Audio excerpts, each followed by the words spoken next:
Bakit ayaw mo pang tumawid sa kabila? Oo, nagmamadali ka ba? Ikaw na mauna. Hindi ko alam kung kilala mo na ako, pero kilala kita. thank you Napapanaginipan kita. Oh. Tuwing gabi, hirap na hirap akong huminga. O, bangungot ito. Mima, ito ang aking next question. Okay, daming question, no? Oo, syempre. Pag naliligo ka ba, gumagamit ka ng tubig? Of course, definitely. Meron bang naligong hindi gumamit ng tubig? Anong gagamitin mo? Buhangin?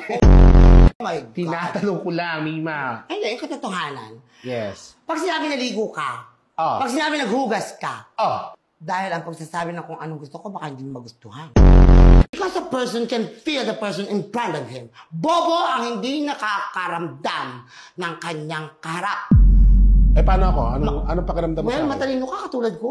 Why? How you say so? Oh, pero mas mataba ka lang kaysa sa akin. Ano masasabi mo dito kay Tokomi? Tokomi. Bagay na bagay sa'yo yung pangalan mo, Toko. Outloom, pwede pa shoutout? Oo naman. Shoutout sa'yo, Outloom. Shout out, sa'yo. blowjob sa'yo, iyo. You know, ang nasa sinapupunan mo ay hindi mo alam kung ano ang buhay na para sa kanya! Putangin na ninyo!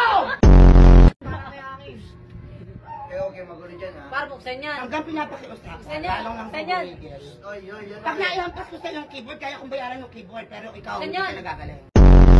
Any personality sa social media, ako po si Mima Odun. Happy! Wait lang kasi, ayun na, tuloy na. Gusto mo hindi ka makatugtong na malate?